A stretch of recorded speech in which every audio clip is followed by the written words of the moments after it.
Okay, so let's try to make a start to this second session of the day. So welcome back from coffee, and we're going to move to a session that's going to be focused on internet measurements. So this is about, we have three presentations talking about internet measurement tools.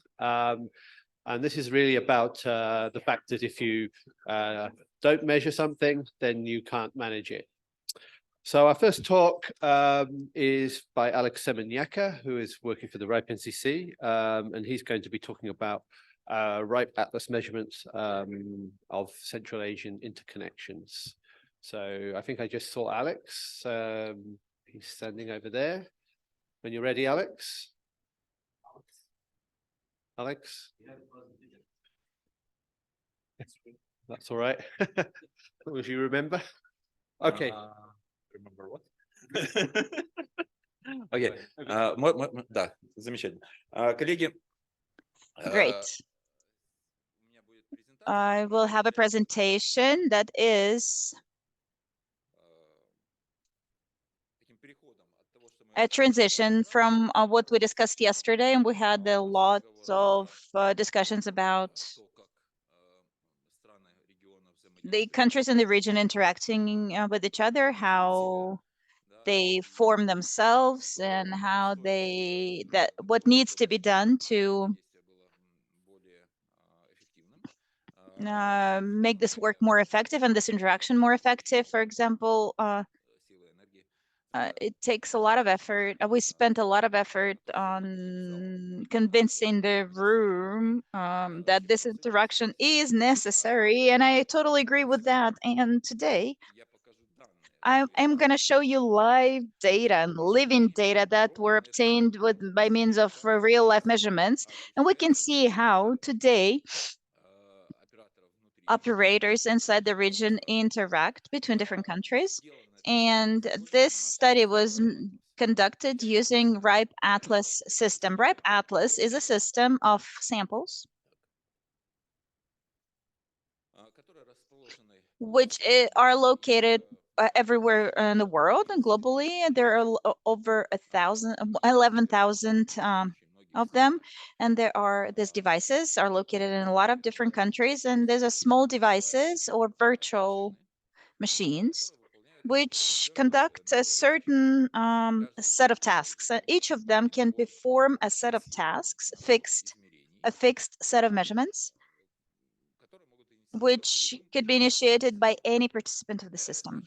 And that means that whatever I'm telling you right now, and the data that I'm gonna show you in a minute, this work could be done by any one of you. In order to conduct this study or some other type of study using RIPE Atlas, there's no need to use RIPE to be employed by RIPE NCC or have some sort of special contacts with RIPE NCC or some secret information. This is completely open in the sense that this is in the sense of the use of the system and in the sense of the paperwork. So let's look at the results of the work that has been done.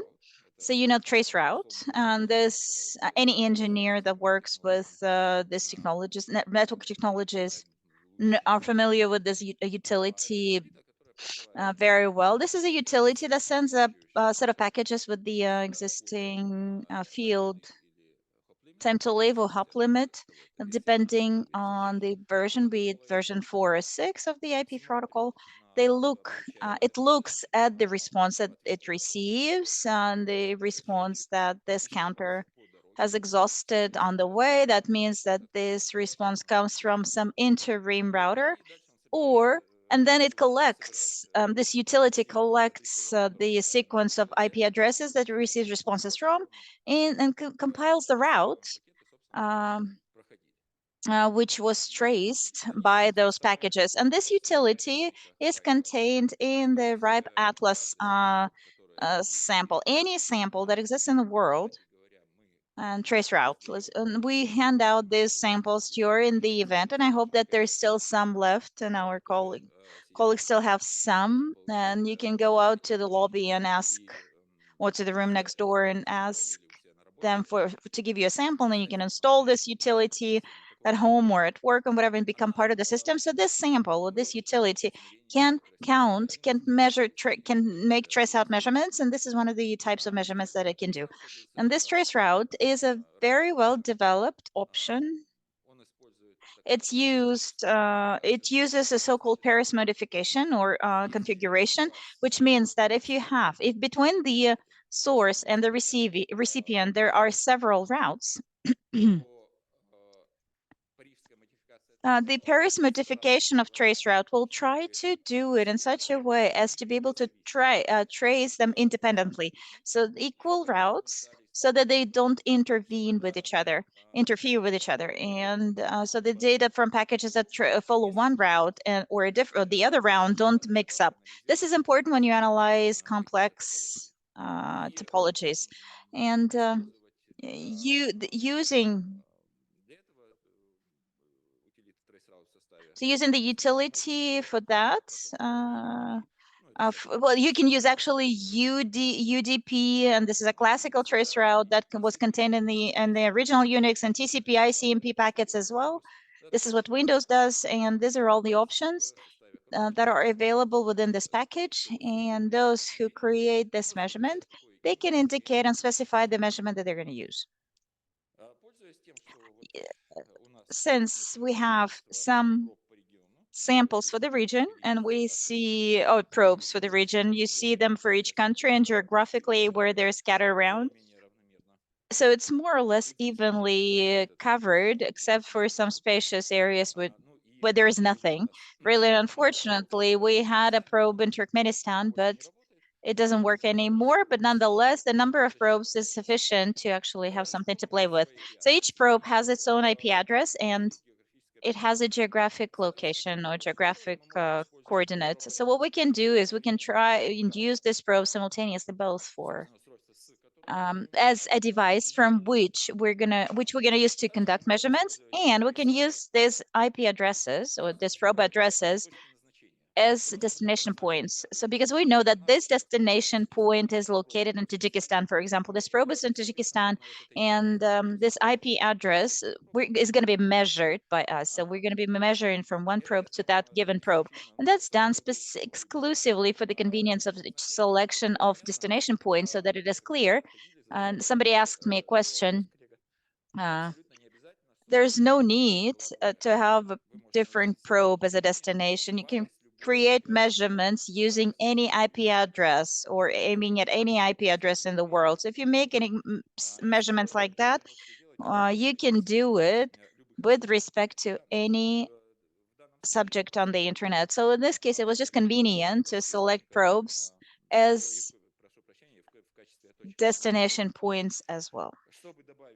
In order to add Tajikistan, we just take some hosts in Turkmenistan that are available in Turkmenistan and add them to the list of destination points, in addition to the IP address list for the probes that are already there on the list. So what do we come up with?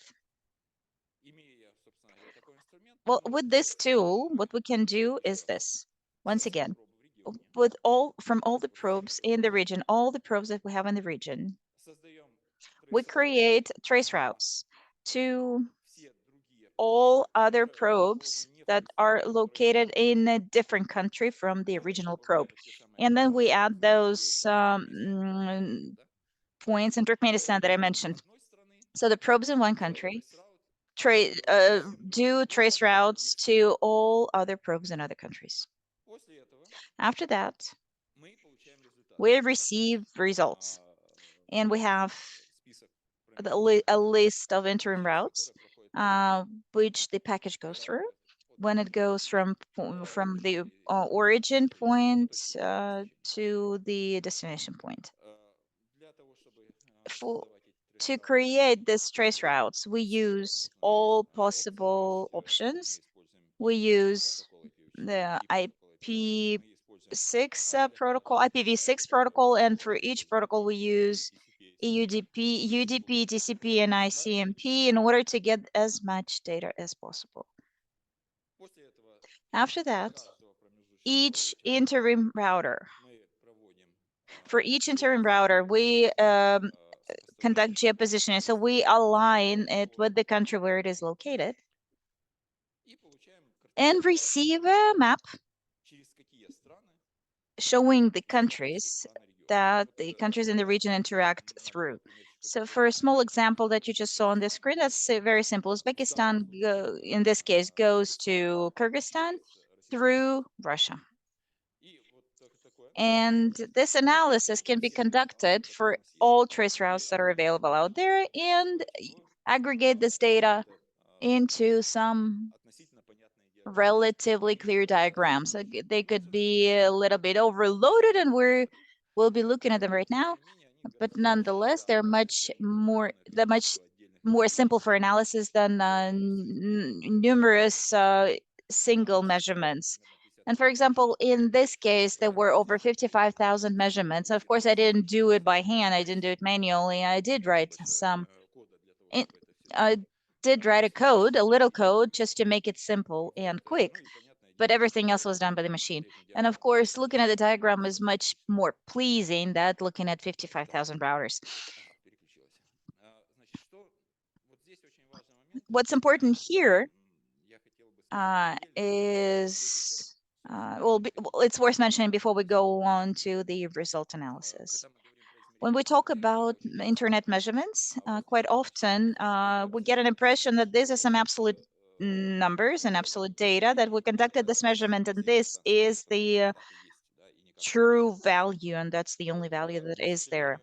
Unfortunately, that's not the case, and as with any scientific study, there is a certain error margin and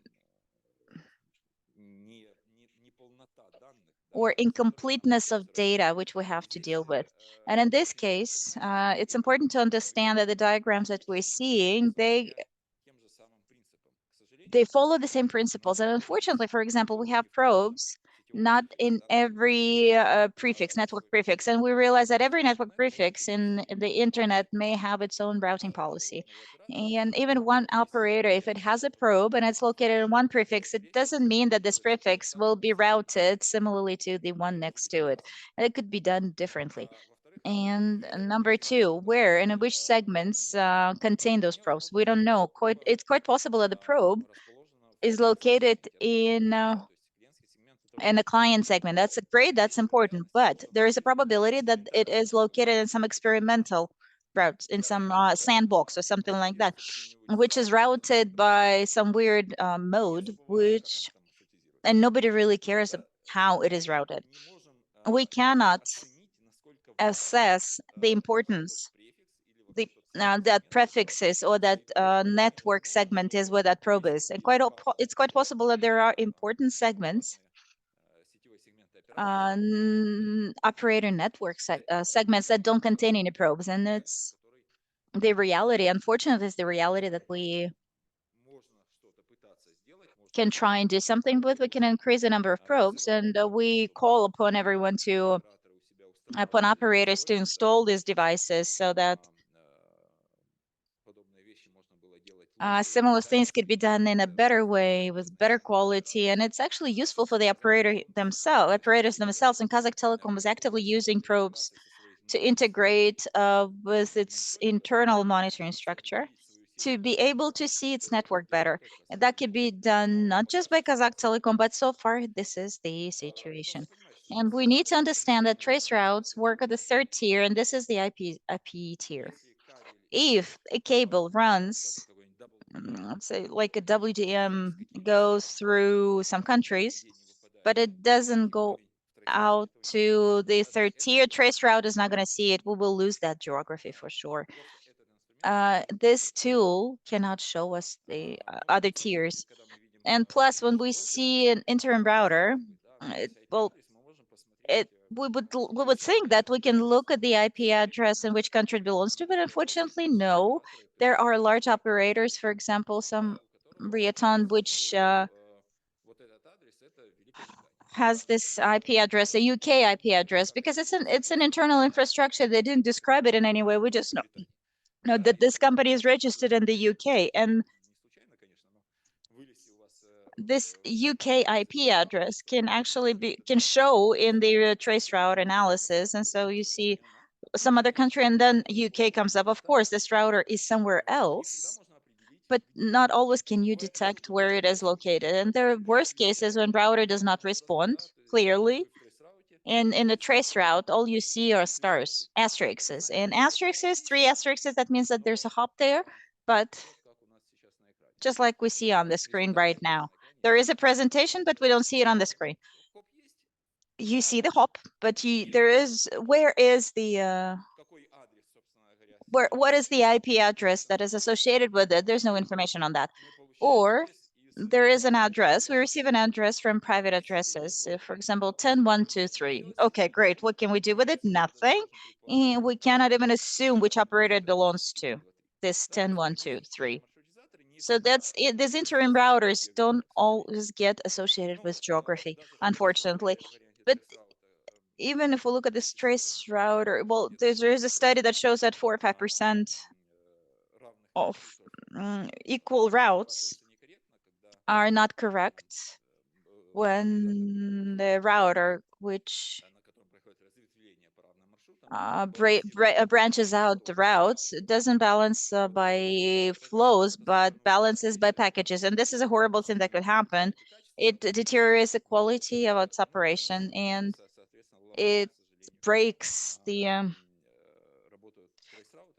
work of the trace route. And this trace route starts showing the points arbitrarily from point A to point B. And as a result, you get nonsense as a result, and we cannot tell ahead of time where we're going to see this equal routes. And then the maybe a next number of such routes. There are very few worldwide. It doesn't, it's not 4 or 5%, but nonetheless, it is possible. If we're listing all possibilities and all possible challenges and problems of the study, we have to talk about that as well. That would be one of the limitations. And the great thing, when an IP address that we see belongs to somebody who is not the owner or the host of the router. We will see this example, and I will show this example clearly, but it was very funny when I discovered that Google started or became a transit operator in Moscow, and that was quite unexpected for me. And I found out that it wasn't the case at all. It's just Google. It's just that Google issued a peering address to its partner, and a site in Moscow on this address, the peering address, which was registered by the router. It was shown by the trace route, and this router of one of the operators in the region where we are located without any detail, giving out any details, that has a presence in Moscow, which has a Google IP address assigned to it, which is associated with the US. But you see, first you see the route going to Moscow and then back to the US and then came back. So that was quite unexpected for me to see, and it took some investigation for me to clear that out. And it turned out that there is no travel into the United States. It was purely Moscow-based point, but there are things like that, and if you pay attention to those, that could affect your results, and you may get very strange results. And what I'm going to show you may change over time. And I checked the diagrams that I'm going to show you. They're 2 weeks old, and these measurements were conducted 2 weeks ago. I checked last week, and there are some routes that are different now. They've changed. So quality-wise, it's all very thought through and clearly well thought through, and that's true. But if we talk about the quantitative analysis, a study like that cannot follow strict criteria that would be applied to a study if we wanted to get strict and precise figures. And so to sum up, not 100% accuracy, unfortunately. Only statistical reliability, qualitative picture. Yes, it's a picture on the qualitative level. If somebody wants to do something like that, please remember that it's important to clear data and refine your data and verify using the reliability criteria and filter out the results which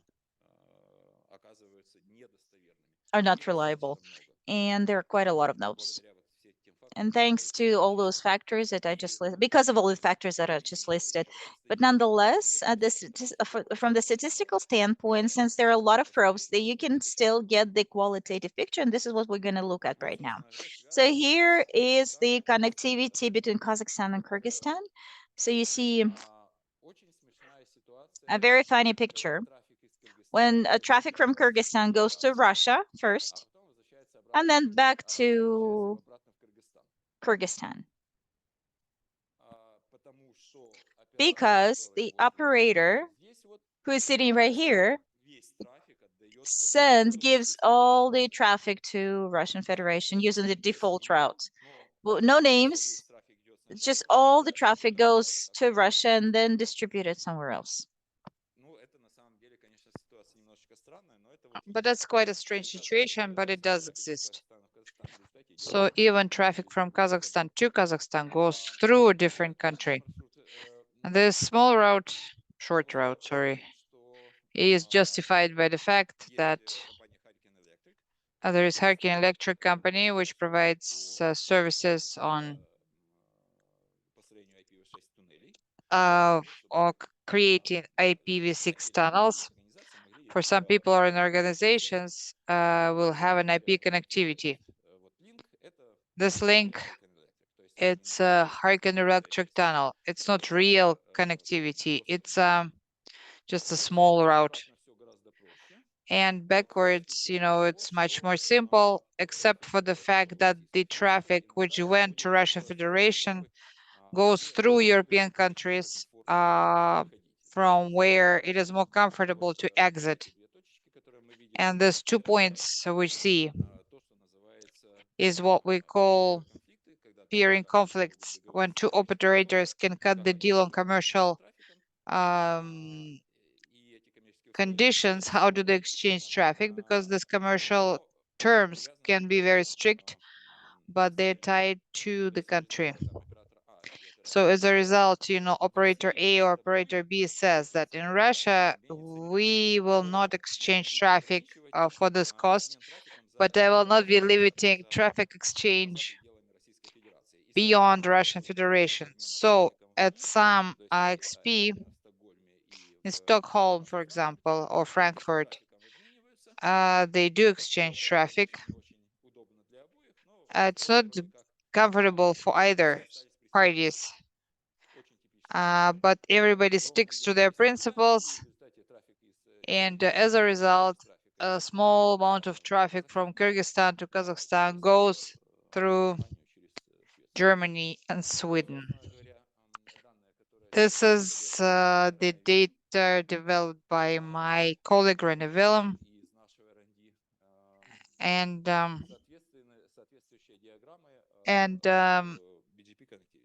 BGP connectivity diagram. How, based on the RIS project, which Oleg will share during the next presentation, the story of BGP in this country. So unfortunately, this data was received quite late, so I didn't have physically didn't have time to map my data over these diagrams. But if you want to, you can play with the data, and that will be a public domain. So you'll be able to take this presentation and see which routes will be overlapping control plane, because we wanted to be going over. So the other additional factors add to this and determine the final routing. If we look at the picture between Kazakhstan and Tajikistan, we see this direct link it's thin here and thick here. And we can't really say there is a direct connectivity between Kazakhstan and Tajikistan because this route is consists of stars. These are the trace route stars where you see the address from where Kazakhstan exited. There is star, star, star, and then Tajikistan. What happened along the route? Not really. Nobody knows it really. This is the reality, we have to work with. I didn't remove it from my graph, from my presentation, because these unknowns, they do exist in life, and unfortunately, there are some things we cannot definitely say that, but we cannot define them. And as we already mentioned, the main transit country is Russian Federation. So if we do not see stars, if we do not, if we understand through which country transit runs through, it's Russian Federation, although Tajikistan doesn't have a physical, the physical border with Russian Federation is quite short or small. So you can see the BGP diagram and how this all looks is broken down by the operators, and to understand through which operators and what sort of interaction do exist with the Russian Federation. As for Turkmenistan, we do not have probes there, so we cannot see anything coming from Turkmenistan. We can only see the routes going to Turkmenistan. So that is why all the pictures, all the images will be from somewhere to Turkmenistan, not backwards. So we see again, everything happens by means of Russian Federation, but also here we have Azerbaijan, which comes into a picture, which is quite interesting because Turkmenistan is the only country in the region which uses Azerbaijan as a transit country. As I know that Azeri operators are thinking about the idea of making money on international transit, and they're working on this issue quite actively. But from what we see for now, it is only done with Turkmenistan. Same diagrams you can look at later.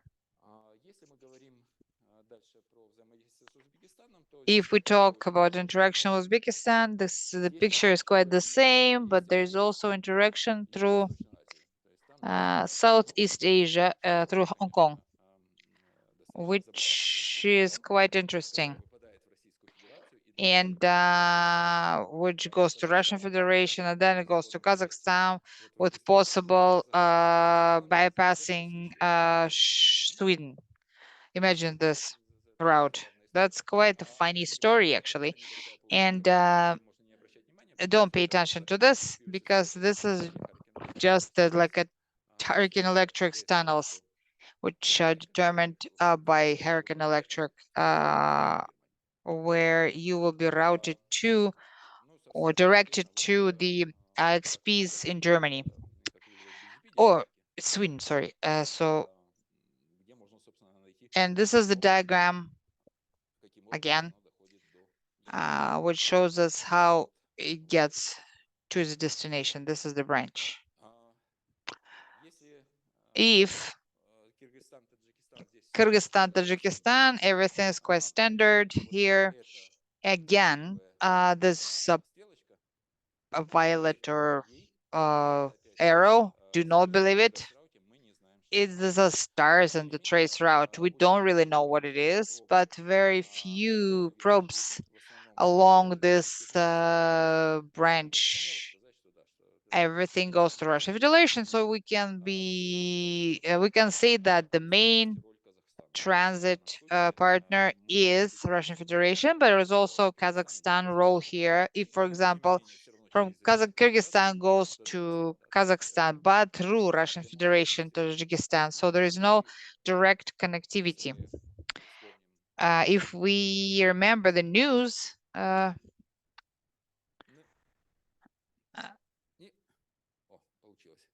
sorry. Okay. So what's important to mention here again? So Azerbaijan is an important transit partner of Turkmenistan, and we do realize that this direct route probably does not exist, or it is built in some complex way. These are just some stars in the trace route, and here we see a wonderful story. So the story can be a separate standalone story. So these are the sort of knots, and they belong to the cable and wireless. They belong to cable and wireless, and they have no semantics whatsoever in the reverse DNS, and it wasn't so easy to understand where they are located. We had to run the small research, which is based on the fact that you cannot cheat the speed of light, and if signal goes fast, that means your date's somewhere very close, they cannot be explained otherwise. So I've taken Europe, created a measurement by right butlers by pink methods and ping methods, and I saw when the RT time is the shortest. And if it was within a microsecond, that means it was located very close in the Atlas probe, where you could actually detect this microsecond.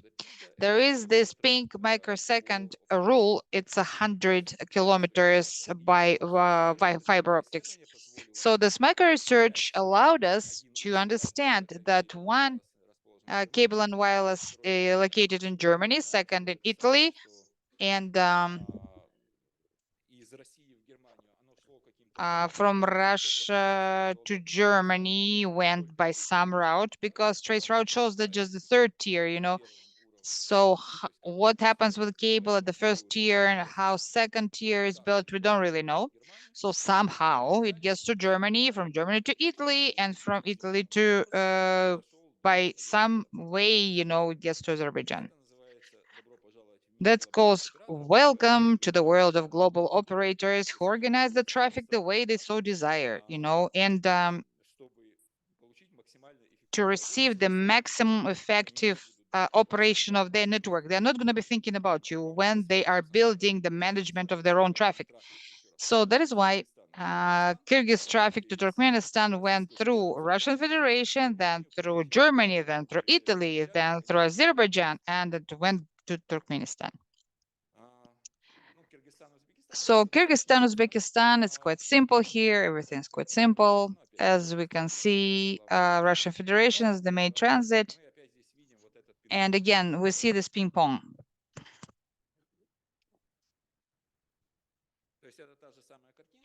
Same picture, same image, which disappeared on me. So if Kazakh operators just send everything through Russia, it's a transit route which came into Kazakhstan to Kazakh operator and sends by default to Russian Federation, then it went back to Kazakhstan, and then it was routed to Uzbekistan. So I can say that's a wonderful example, and it would be excellent if we didn't have a similar example with the Sweden, when traffic came to Russia and went to Sweden, because two big Russian operators exchange so they agreed to exchange traffic between Uzbekistan and Kyrgyzstan just in Sweden. This is their routing policy. And only after that, it through there is another, traffic operator in Russia, and it sent it to the destination. Many more slides, 'cause Здесь, собственно говоря, мы не видим ничего нового. Картинка Here, there's nothing new, so picture is quite the same, and no new revelations here.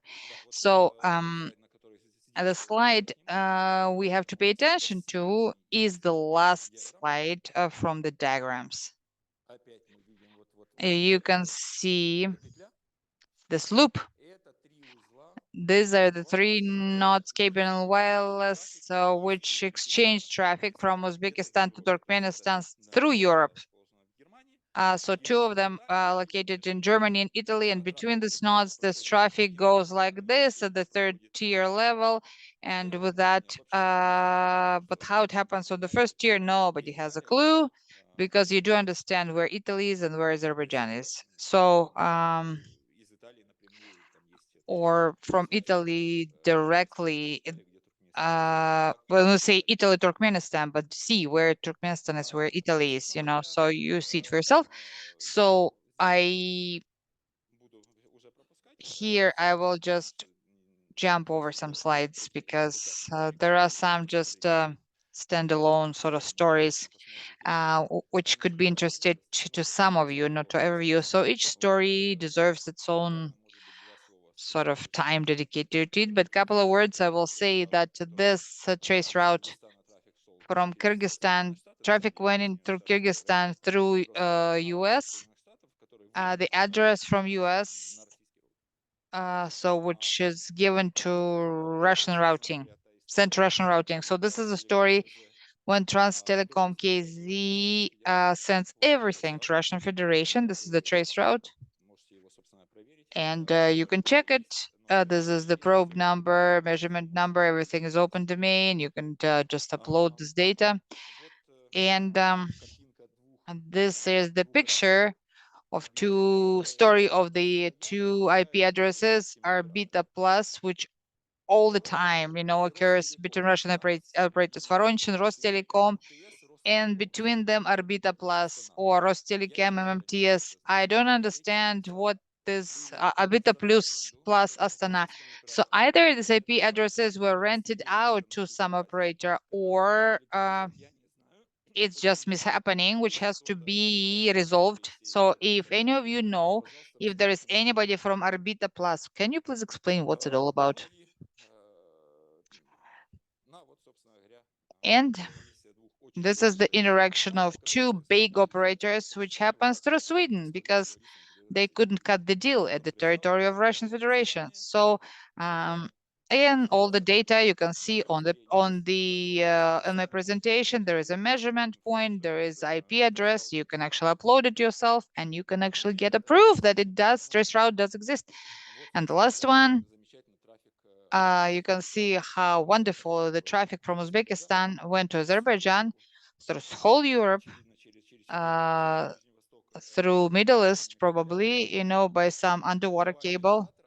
It's a global operator optimize the traffic how they so desire, not how it is preferred to other players. So if you have more probes, we will have better results. If you can actually place it, allocate it at your places, if you're out of the boxes which we distribute, you can either use a virtual machine, or so we have like a step-by-step video explaining how to do it. So the main transit of the region is Russian Federation, which is geographically is not very good justified, because the whole Russian Federation is lower than the region. All the loops from the point of view of geography doesn't work. Work very strangely. For Kazakhstan, it's kind of more justified. It's better justified, but the amount of traffic within the region, which uses not optimal routes, is too high. And let's be truthful, let's be honest, that's not a good situation. And so the countries of the regions, they are taken captive by operators of other countries. So if they cannot cut the deal, they have to go through Sweden. So and the traffic within the region goes through Italy and Germany and whatever. So it's not right. And the most important thing is that each country, there is a typical routing, and there is no overall crossing of the routes, which is not nice. And it's not good that there is asymmetry of how traffic goes there and how traffic comes back. It's not a very good situation. This is it. There is a whole field for perfecting, so there is a lot which can be done. And this event, is for us to think about it, to discuss how to interact properly, is how to simplify the situation in terms of connectivity.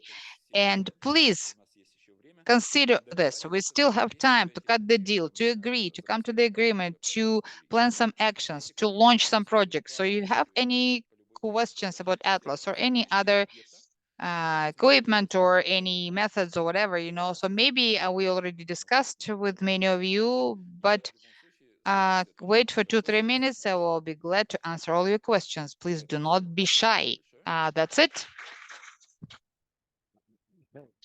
Okay, thank you, Alex. So very interesting observations there. Is that a question over there? Sorry. Yes, go, Bahan. А тебе можно задавать вопрос вообще? А я не задаю вопрос. Я просто ну руку хорошо. поднял. Ладно. Да. Это просто, я знаю, что у вас еще I сейчас do know, though you have another interesting presentation. не будет, поэтому очень важная информация. That is why it's very important information for all our participants. So after presentation, do not forget to take your vouchers for lunch. So if you do not have a lunch voucher, nobody will let you eat, so please take your vouchers, do not forget them. Okay. Yeah, that's a very good information. I was wondering what was happening with the lunch vouchers, but anyway, Alex, thank you very much. If you have any questions, I suggest you follow up with Alex outside at lunchtime. But we have 2 more presentations, so we should move on to those. So again, thank you very much. So let's move to the next presentation. So this is by Oleg Muravskiy. He's also from the RIPE NCC, and he's going to be talking about the routing information service.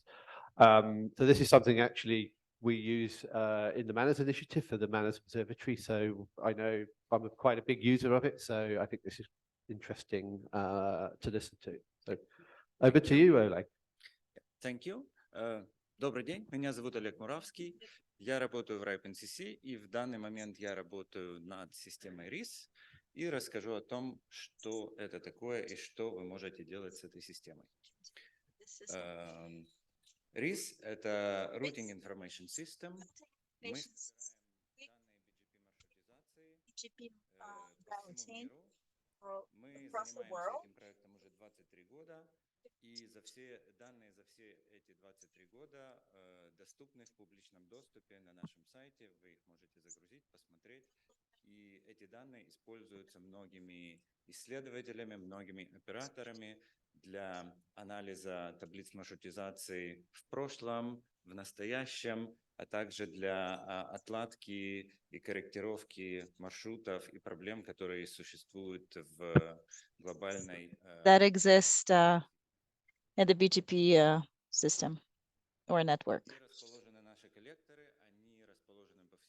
So where are our collectors located? They're located worldwide. We have 23 currently, and we keep increasing them, and we keep increasing our presence in different regions. As you can see here in Central Asia, we don't have any collectors at all. And rushing forward a bit, we see collectors that are located in the traffic in IXPs, and we have 2 collectors that accept all-to-hold BGP sessions.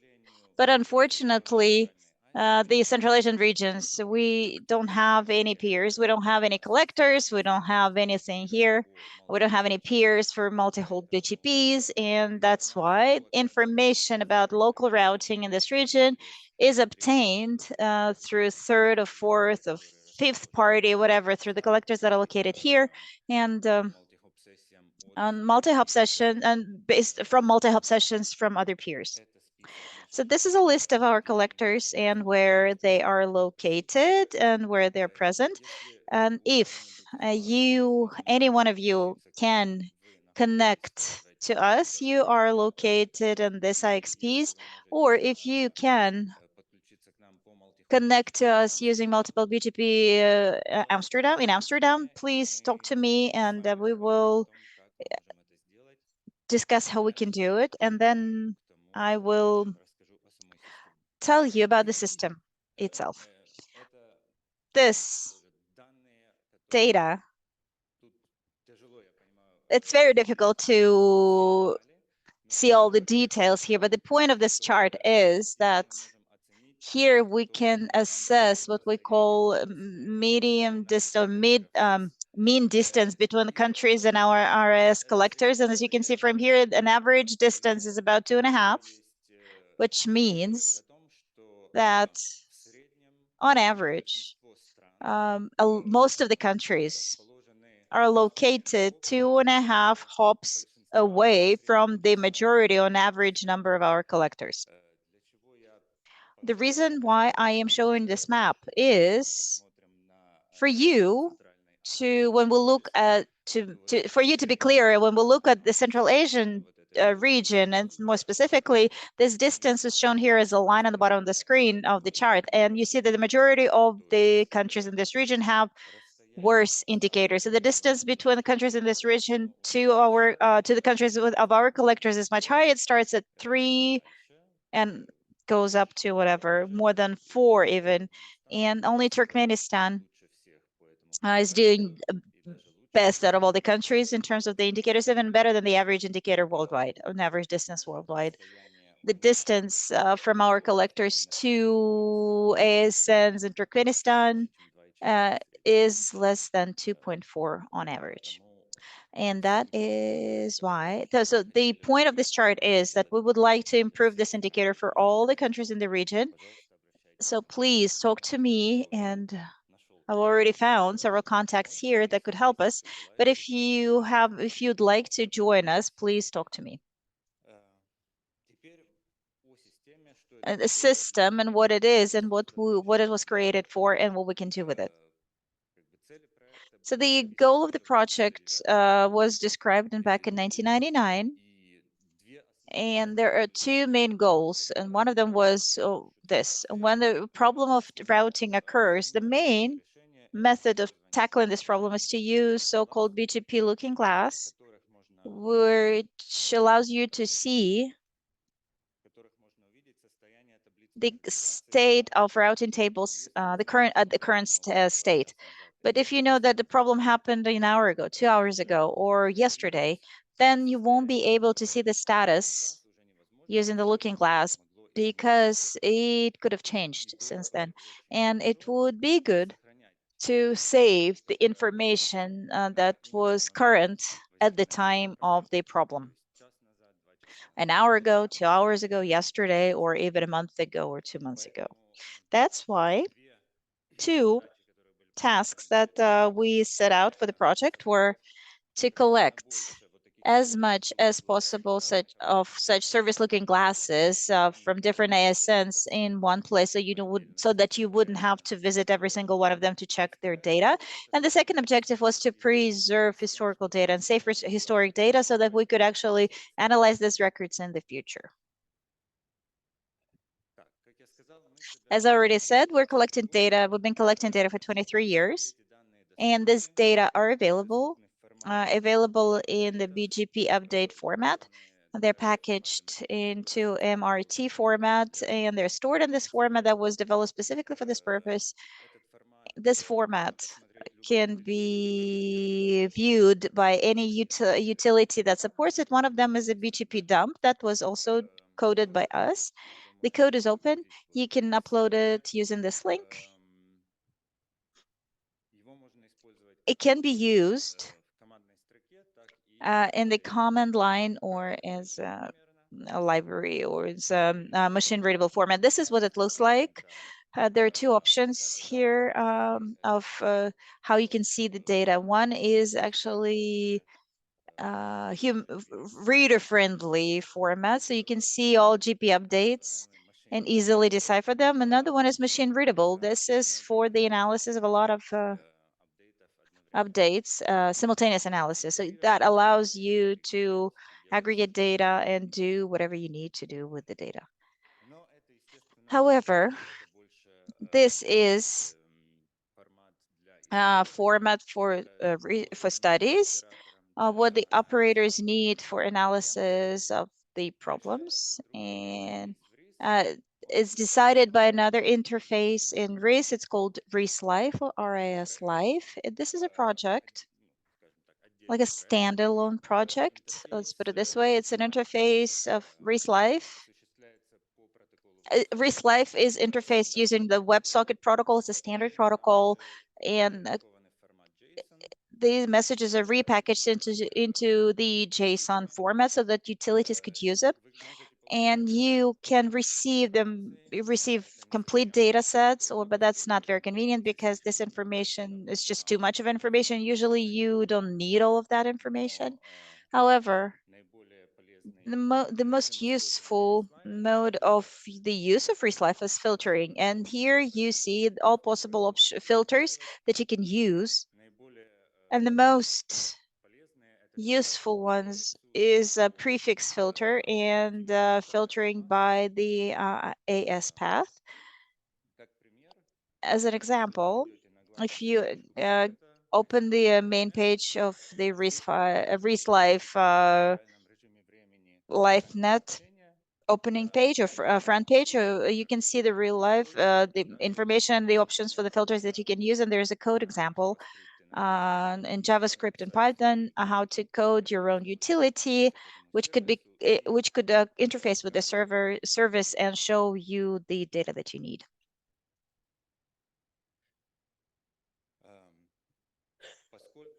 Since this is an open project and everyone can use it, to be able to use our data, you don't have to be a member of RIPE-NCC, you don't have to be a participant of the project at all. There are utilities that were written not by us, but these utilities can be written by anybody. And one of the most useful and widely used utilities is BGP Alerter.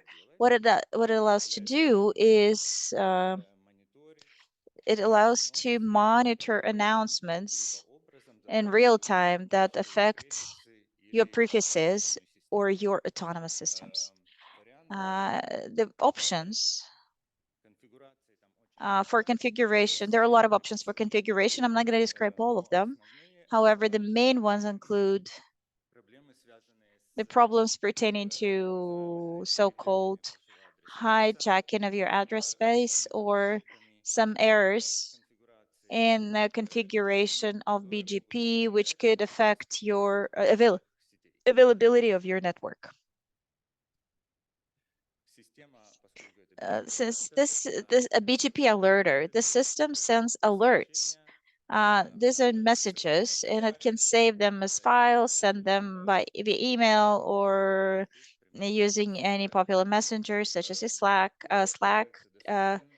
So this project is available. You can upload it from the GitHub website, and we have RIPE Labs that contains more detailed information on how to use the system.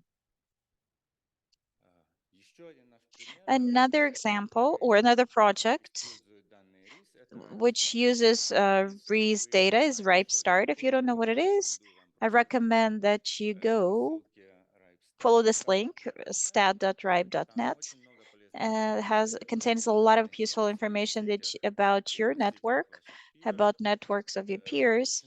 The majority of data that is contained there can be viewed and they're based on data and on RIS data. So these are examples of widgets, as we call them, from RipeStart. As I already said, one of the main objectives of the RIS project was to collect in one place and aggregate in one place a lot of BGP looking glasses. And on the left here, you see an example of a BGP looking glass, which aggregates information from all the collectors that are available out there. By entering one prefix, you can see in real time the information that was seen by the looking glass that the looking glass showed to you, an each autonomous network every single one of your peers. So to be more precise here, we have information that shows that 234 peers see this prefix that we entered in this case into the widget. Similar information, but already aggregated by all of our collectors. For all of our collectors, you can see it on the right-hand widget. Here you see that pretty much all the visibility of this prefix in all the collectors is 100%. However, one of the collectors, that's RC15 in Brazil, the visibility is 95%. So there is a probability that the visibility of your network is not sufficient, and some networks in Brazil will not be able to get access to your networks. Two more popular widgets. BG Plate is probably the most popular one. It's shown on the left. It shows us this animation of what's going on with how BGP updates take place over the period that we can choose when we configure the digit. And it shows all updates for the specific prefix that we can put as a parameter. We can choose the time interval that we're interested in. If we know, for example, that over this time, this is when the problem happened, and here we can visually see how routing changed at that given time, or what could become the reason for the problem that we're describing here. On the right, you see the widget routing history, and here we see the history of announcements which could have affected the prefix that we entered as the search parameter over the whole period of data collection that we have available. So in this case, we see that for the prefix that we entered, we have data starting from 2008. And on the right, we see the announcements for all prefixes which could affect the routing of this prefix that we just entered on the right. So on the right, the prefixes are more specific, less specific, and on the left, ASN, autonomous systems which announced this prefix. So what else can be done with our data? The possibilities are limitless. It all depends on how far you're willing to go, how much time you have to analyze this information, because today's topic is peering. I decided to look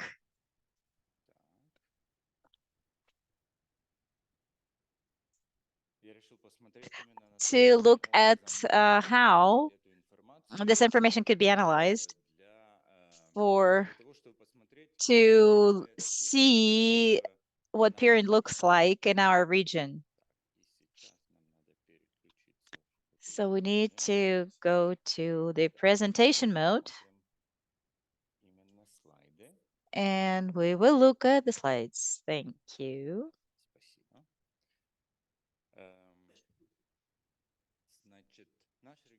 So our region of Central Asia contains 5 countries. What can we see here? I analyzed all the routes that we see in REES, which with the origin IS located in our 5 countries. And I selected the routes where the next AS after the origin is located within the same region. It's a system, it's an autonomous system in the same region. This is the picture that we get as a result. What can we see here is that within each country in the region, we see that there is only 1 or 2 dominating autonomous systems with which all other systems are connected. So quite often we get this flower-looking charts or diagrams. And what does it mean, or what conclusions can we draw by looking at it. So the main conclusion is that routing is rather centralized. Autonomous systems or access to these bordering autonomous systems goes through some centralized autonomous systems for the most part. And there are quite a lot of autonomous systems with traffic that goes only through one route and doesn't go directly to the neighboring autonomous system. And we can see that the traffic from like two neighboring autonomous systems in Uzbekistan, for example, can go through an interim AS. So between two AS in Uzbekistan, and the length of the route could be 4 knots, so which is not very optimal. However, a second conclusion is that the situation is very similar in all the countries in the region. It is a little slightly better in some countries and slightly worse in other countries. And one more conclusion: if we look at these lines connecting different countries, there are very few of them here, which tells us that the main the centralized autonomous systems within the routing, they are the systems that have direct peering with autonomous systems in other countries. And in some countries, this autonomous systems there is only one autonomous system, and there is a example of 2 or 3, and quite often they belong to the same company. So the next step is I added the first autonomous system, which is outside of our region. So there's additional dots of different colors. They're located outside of our region. And as we can see, the automated distribution of these dots place them all somewhere around Kazakhstan, which tells us that Kazakh autonomous systems are much more directly connected with the systems outside of the region, whereas other countries, once again, they only have one autonomous system that is directly connected to the autonomous systems outside of our region.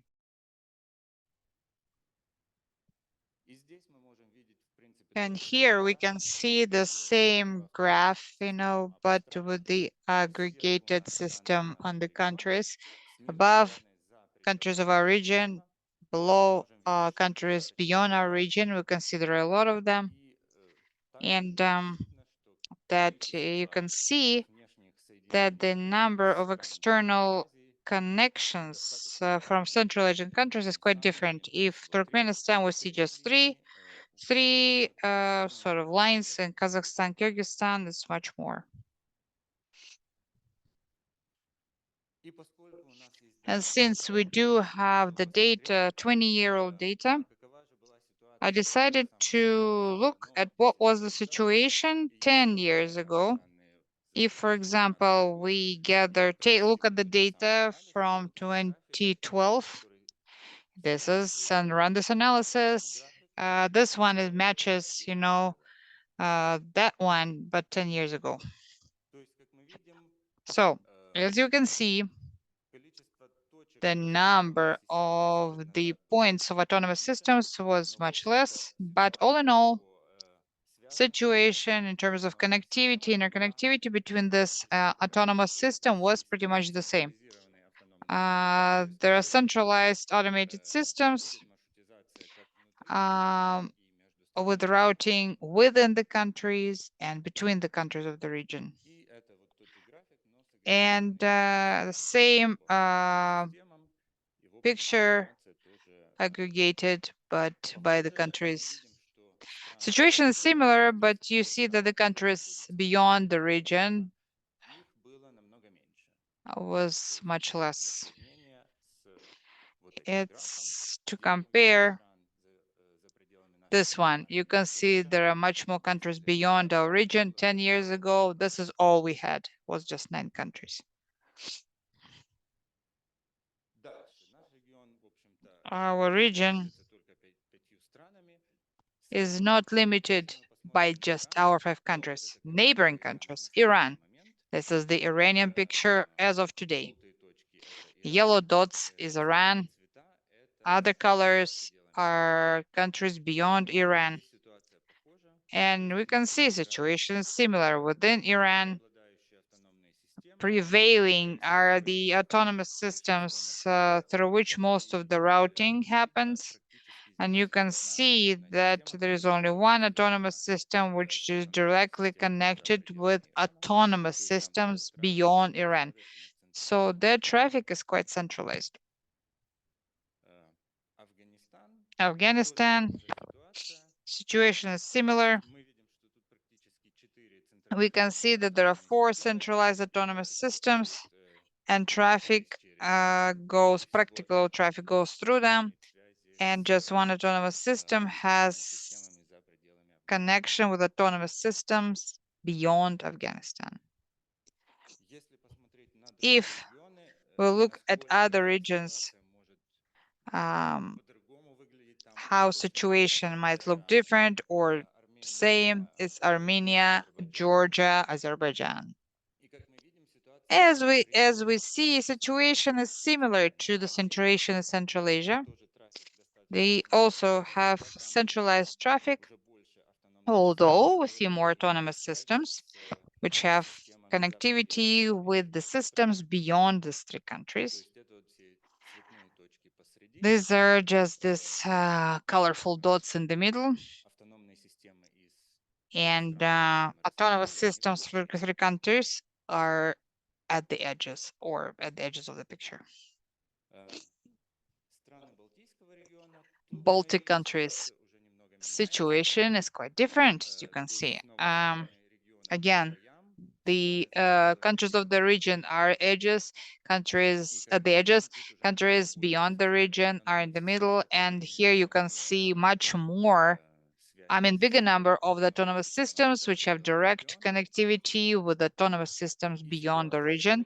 And the situation is more decentralized within the framework of each country. There's this flower form or petal form is still there, is still present, but there are more ties, more connectivity within the country. If we look at this picture,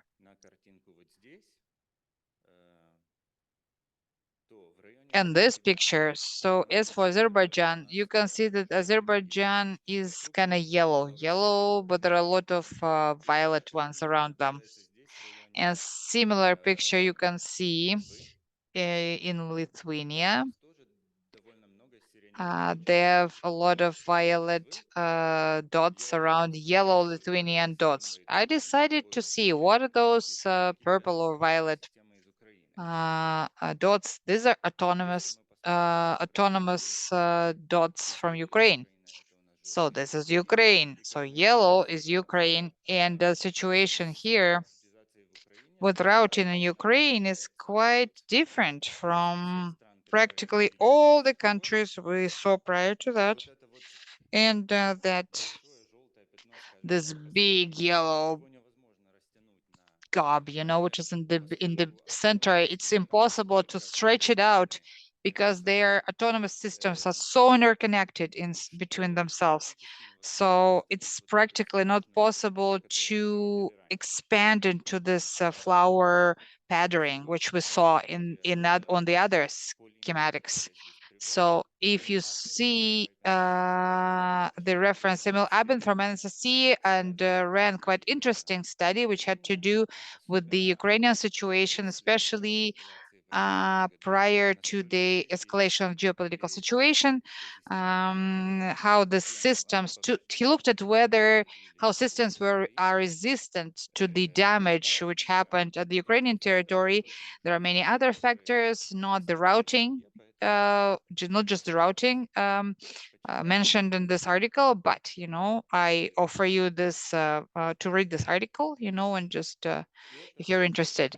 So that's all I wanted to say. And also, if you look at the labs You can look at many other interesting data or information which was collected by RIS. And if you are interested in connecting, find me or you send me an email. Thank you. Okay, thank you, Oleg. Are there any questions? Very quickly. I know we do have a remote presentation for the next one. So while you're bringing that up, if there is time for a question. Yes, go please.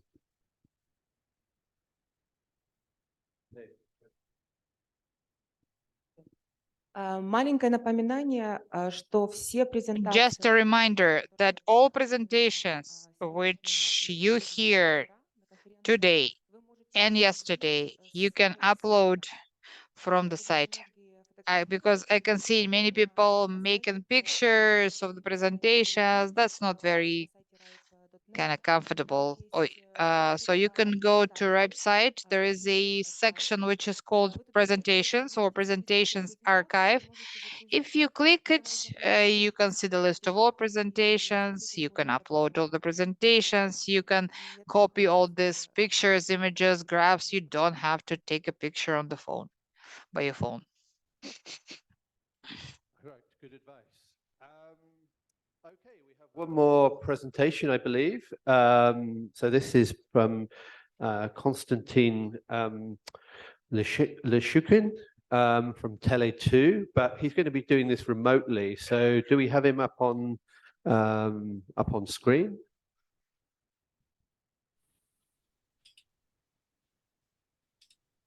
So,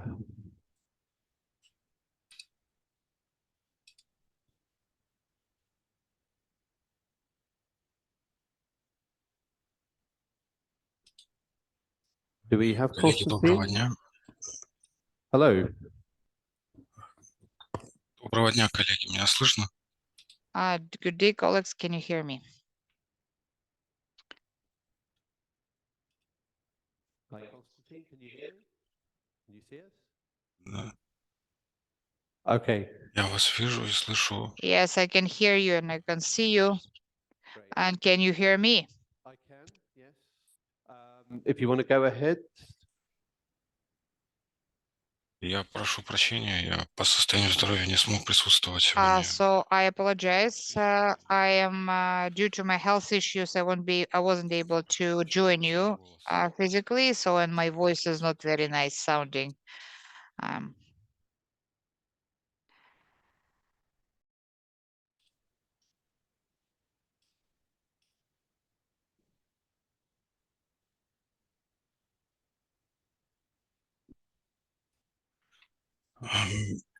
Еще раз представлюсь. Меня зовут Константин. Я представляю компанию Tele2. Okay, so my name is Konstantin. I am representing Tele2, a company which provides mobile internet and mobile communication here in Kazakhstan. And our session touches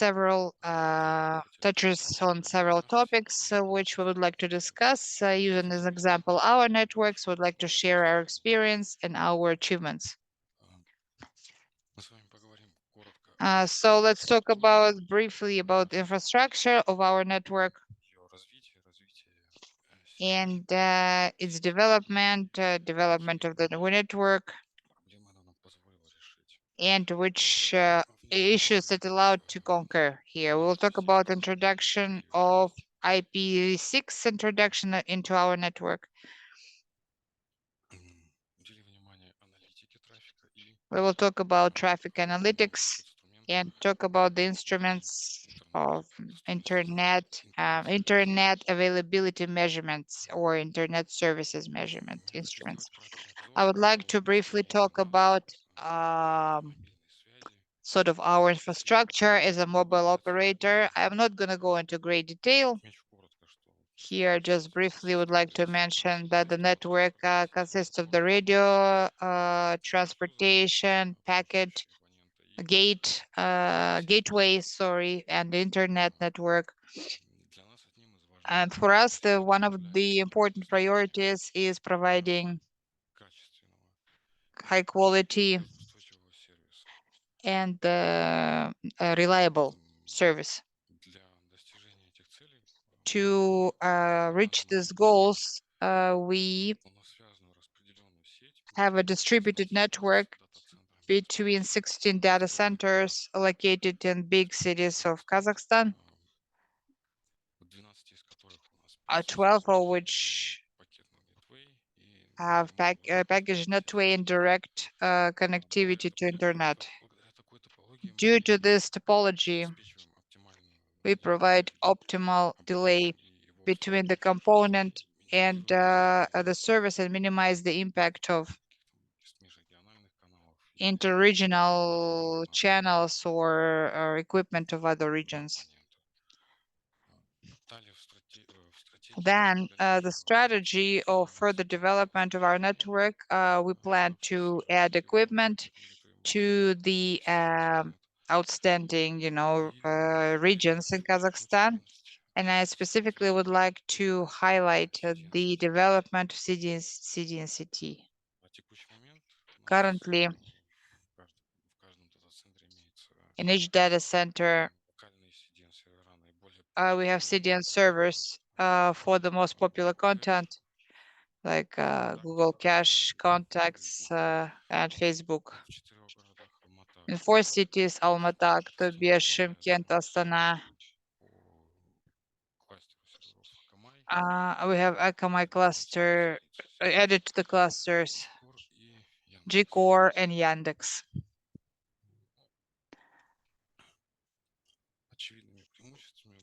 So obvious benefits is localization of the traffic within the network and increasing the availability of static content availability to the final user or client.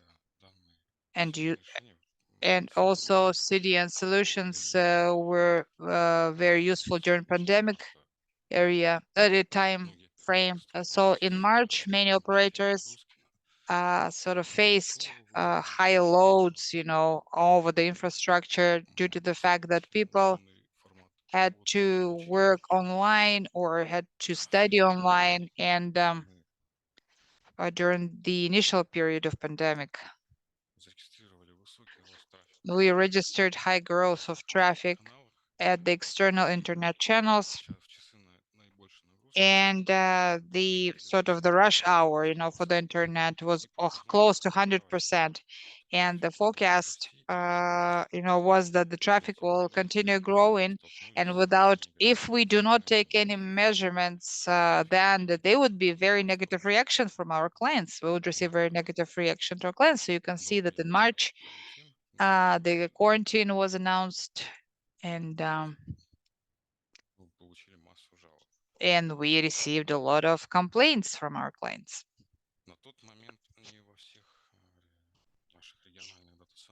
And all our regional data centers, not all of our data center places where data centers had local points and traffic distribution. I mean, this is conditional sort of numbers. It was around 50%. So if there was a local server, the traffic was 50-50. So 50 from external channels, 50 from server, and the yellow, orange, and green region is where the traffic fully comes from external channels.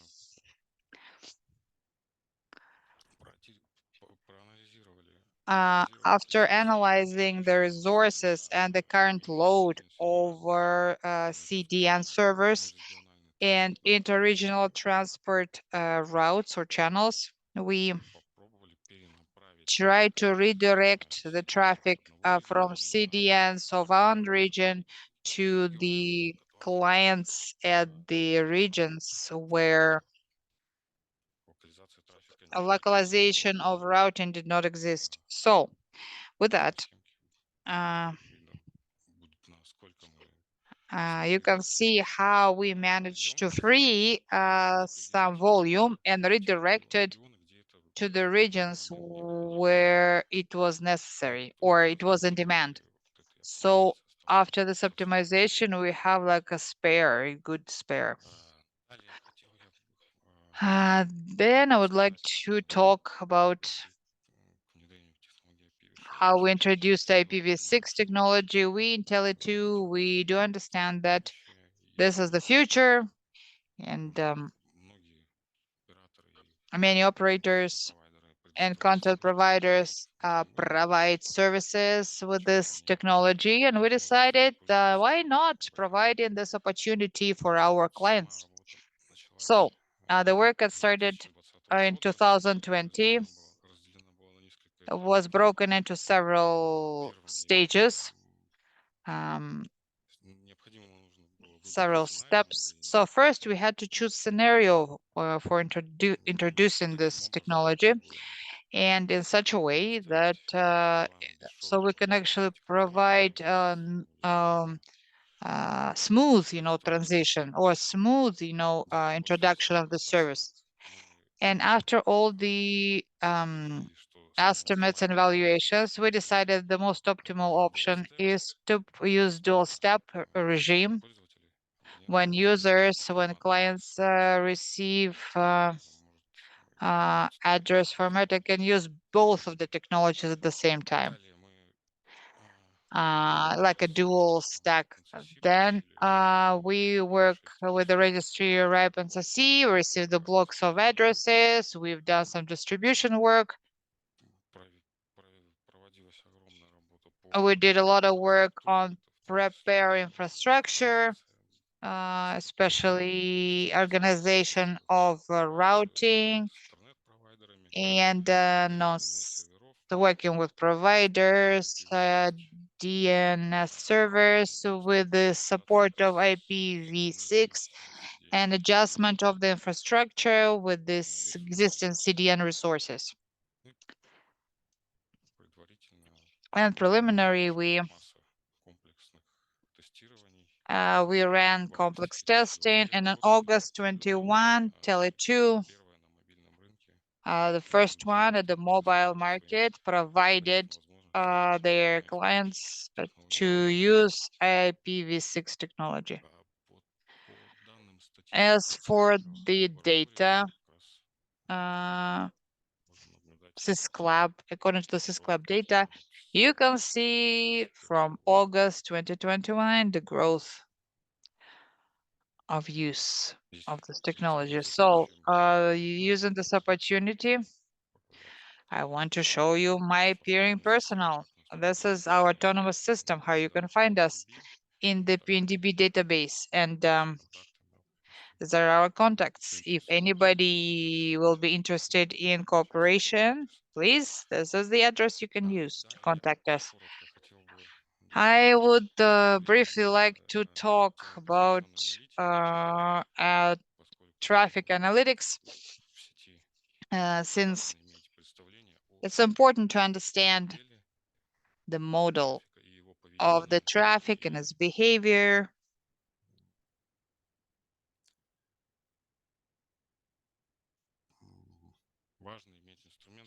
It's important to have an instrument which will allow to answer the question, for example, which interested of the highest demand to our client? How much of this contact? Do we distribute the traffic in the right way? Or can we find the cause of anomalies? In our network, we use a Binox Analytic instrument. It's quite interesting product, which allows to receive a visualization of the traffic model in a good sort of format. It's good visual format. You can see different selection using different criteria. For example, this slide demonstrates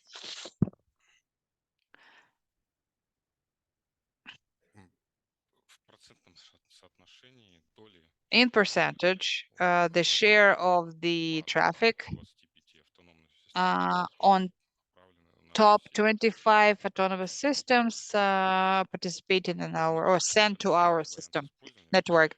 It's one of the options you can just run some analytics of sort of DNS solution whether it's proper or not.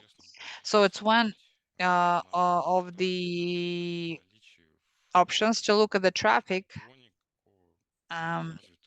with the developed peering system in our region. If, for example, most of the internet providers are connected. Here we filtered out the autonomous systems which have anything to do with Kazakhstan, and we can see the best benefit on the traffic which goes to our network, and it's about 35 gigabit per second.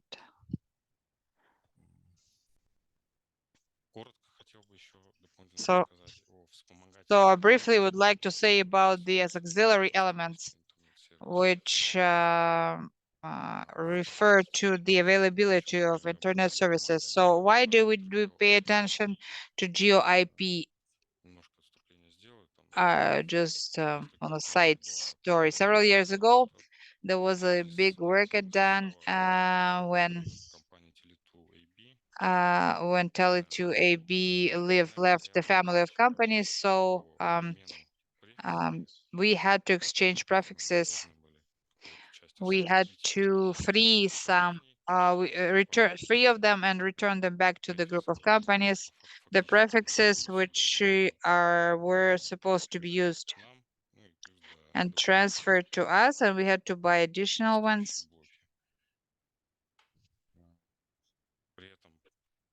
With that said, it was necessary to register in the RIPE database according to the recommendations and requirements of the road objects and country codes and so on. But after launching, we faced the problem that many internet resources were not providing the reliable geolocation data. So as a result, it led to the negative consequences on the language settings or some other corporative settings. So the reason behind it is absence of one reliable sort of reference source from where this information could be verified, and information and now there are many sources where it is verified. That is why an information is different, and it was very difficult to impact the situation. But we could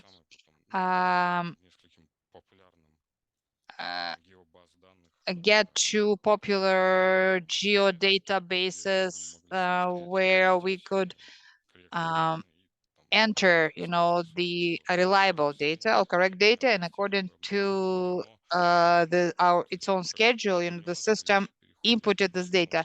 But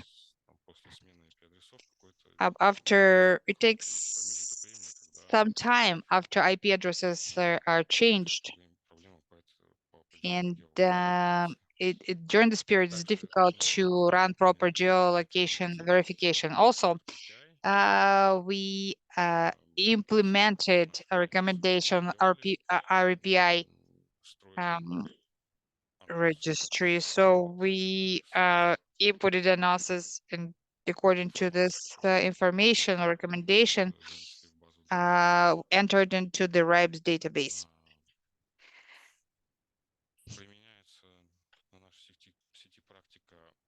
We also apply filtration in our network of the traffic, which contains non-routed like blocks, for example, of private IP addresses or reserved for certain purposes, like to receive actual list of such networks. We use Team Camry, command a team, so they have free service. It's called Bob on the Road Server Project. And according to the list received, the traffic is rerouted to such networks because such traffic is not, will not carry anything useful. And in addition to the availability checks of our resources within the Tele2 system network, or for to simplify troubleshooting,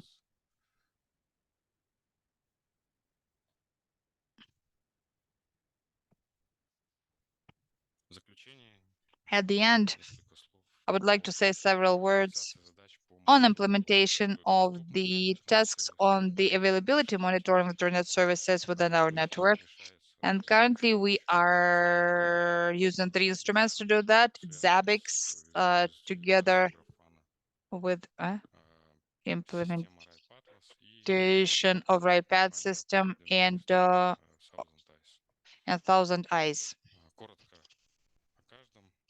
And this is just some brief information about each of these instruments. By means of several tests, which are utilized in each data center, we can measure availability and opening any resource, HTTP and HTTPS, and the loading speed and the response and the support and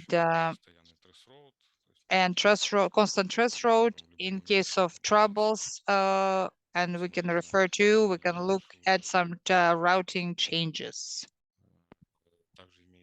We also have the automated alert systems using set criteria such as traffic loss or anomalies in the traffic flow and traffic peaks and high utilization rates. An interesting solution, which is RIPES, with a large number of worldwide and great statistics in terms of measurements. For us, it's convenient because it allows us to analyze availability of our network to other external networks globally, worldwide. And we also use it in analysis of problems pertaining to availability of a given resource. And